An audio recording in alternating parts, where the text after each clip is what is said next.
All right, let me say welcome one and welcome all to what we know as the greatest day of all weeks, Money Monday. So if you tuned in today, I'm going to assume that your primary goal in this world is to make some money. And I'm going to try to make that happen over the next 60 minutes. Before I do that, let me give a special shout out to all of the YouTube viewers that are joining us. And let me just say that every single day that the market is open, we are here live at xm.com with beginner room sessions where we talk about how to make trades, how to get things started in your business, how to manage risk. We really have these one on one sessions with instructors, everything from candlestick charting, you name it, we do it here. And then we have these advanced room sessions oftentimes where we debate about our current ideas, which I'm going to debate with myself because I'm alone, but that's okay. Let me just say thank you guys. If you have any specific questions, whether you're in here live in the chat room or you're coming from social media, just go ahead and type it in. I'll be sure to answer those questions here. And I'll talk about markets until I hear some questions, okay? But it's good to have you guys here. We'll be broadcasting live for the next couple of minutes. So, what we were talking about in the last session here is obviously the elephant in the room is the United States elections, which will be held tomorrow. Now, will we get a true confirmed winner tomorrow? I don't know. We didn't last time. Remember, it took like a week or so before we really got the official winner. But what will happen for any of those that might be trading an election the first time or what to expect? As I have said a lot in the sessions that I've done, being an American myself, living in America, as you can tell. Well, you might not tell like I live in America, but I have an American accent, if that's right. I don't expect too much out of the election. I think people put more emphasis on that than necessary. It really doesn't matter in the grand scheme of things. A president isn't going to overthrow a bullish market or make it go bearish. Not under these current circumstances.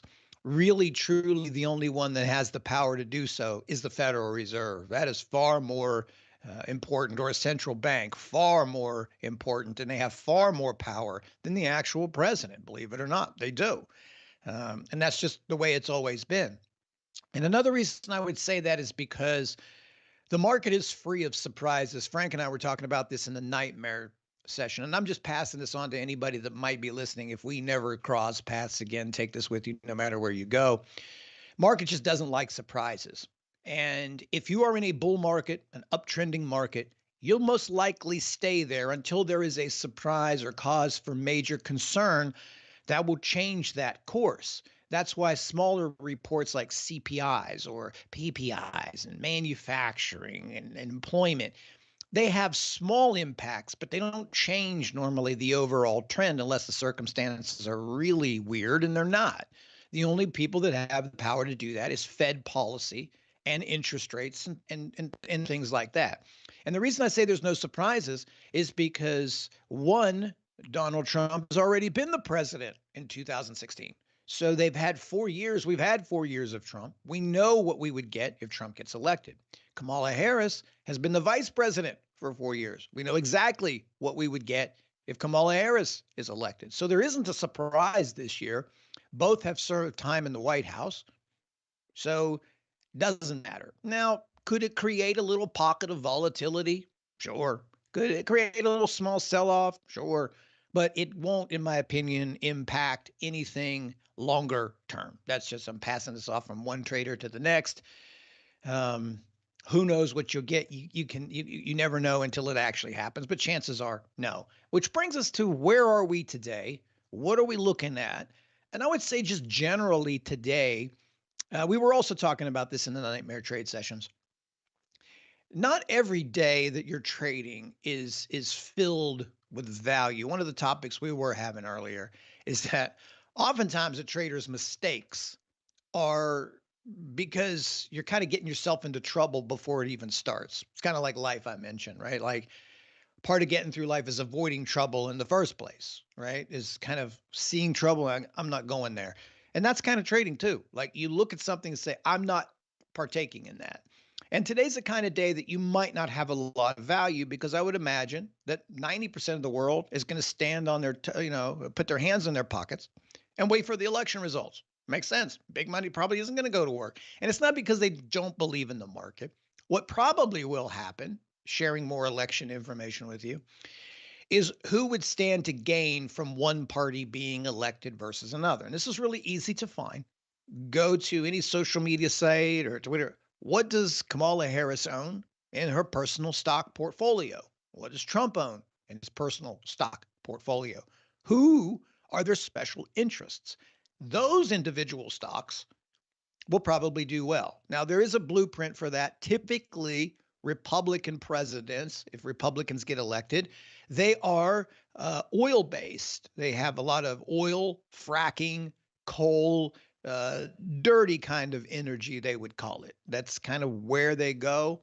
And Democrats are on the other side with clean solar power, technology.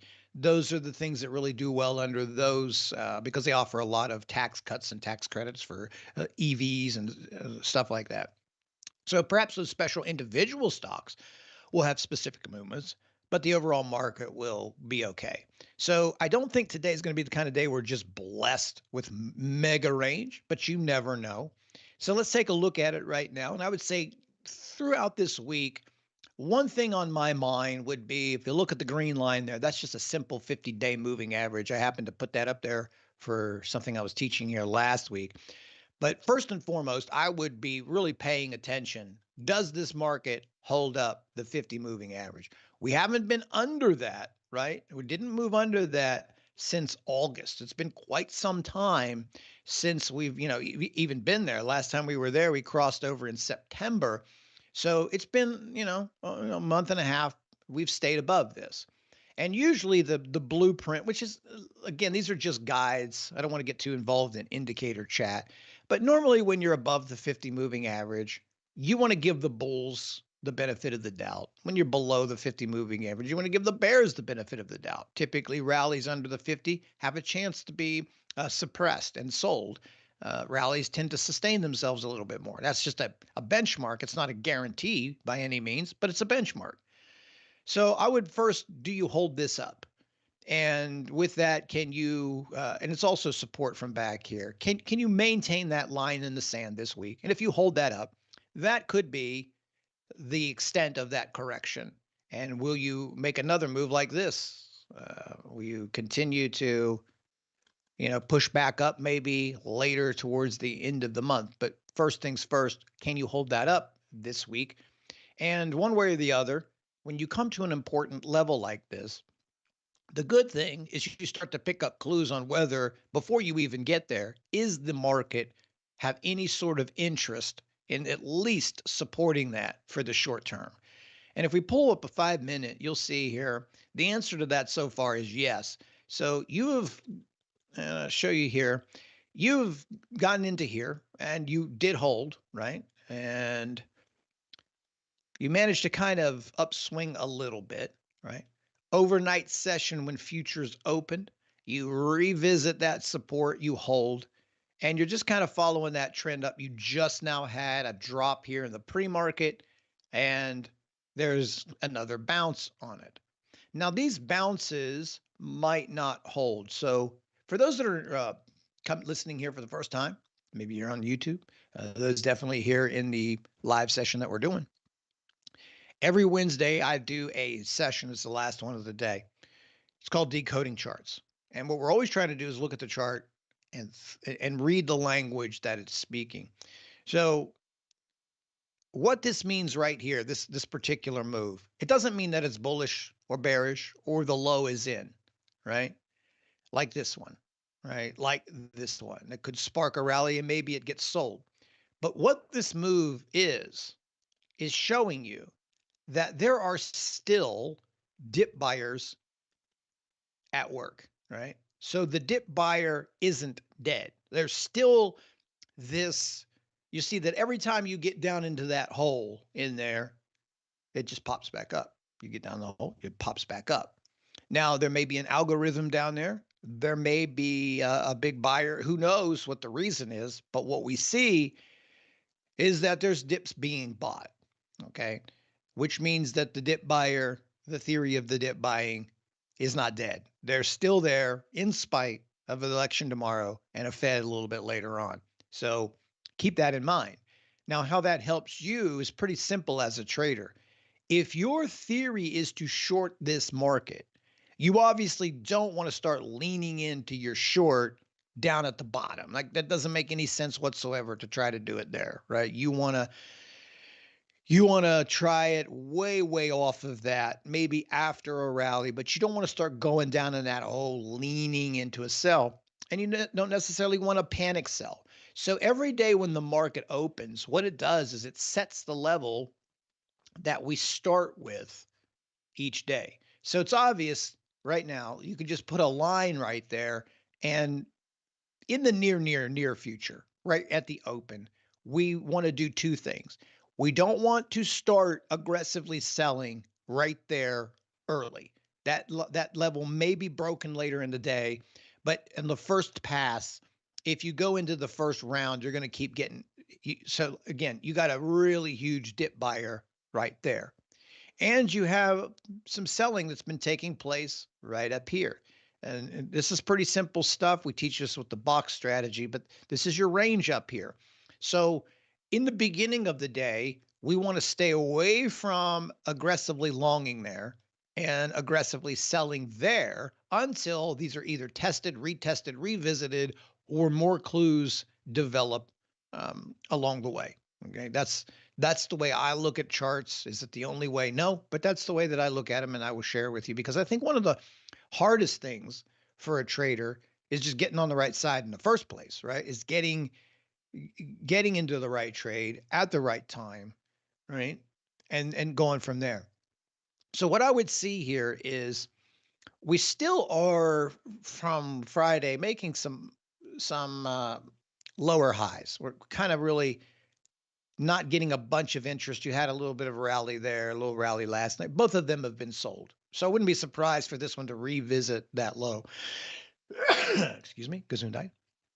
So I would be looking for what does this market do at the open. And one thing interesting about U.S. markets, this is the NASDAQ, is if you take a recent high and a recent low, you almost always open up dead center, which is the most confusing place to open. So typically you will either run down in here early or you will run up. One of these two is probably gonna happen. It won't stay there. It'll either make a move to the top of that range or make a move to the bottom of that range.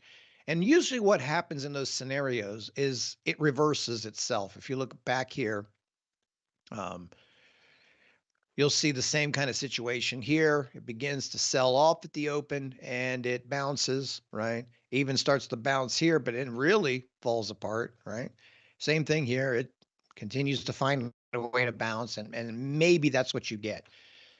Nonetheless, I would say first things first, you probably don't get any real expansive moves up or down out of this with an election tomorrow. It's just one of the things we have to deal with. But after that, I would look for the rest of the week. Maybe the sell off was created from some of that. I don't know. But I would make sure that we hold up that 50 moving average, and that will tell us a lot. But you can see, even with this, there's still some dip buyers around there. But we'll see if this thing can hold up and possibly make it up there. If it doesn't, if you don't hold, then we'd probably have to start looking down here for probably this level here to get revisited. By that time, we'd be under the 50. And you can see the last few times we've gone under 50, it's gotten a little bit aggressive, right? It's gotten a little bit aggressive, but different environment now than it was then. So keep that in mind. Now, the US 30 Dow Jones, it's actually right there on the 50. And you can see it's getting a little bit of support, but it's very close. But that's coming from an all-time high. And this is sort of predictable action from all-time high, that you get a small correction usually, and that's about 3-4%. So you haven't really gotten a 3 to 4% correction in that since back here, and there was some geopolitical tensions there. You see, there's always been a couple of these pullbacks. Actually, this chart resembles much of this chart right here. Let's do a measurement right there just to see. Take a real quick look.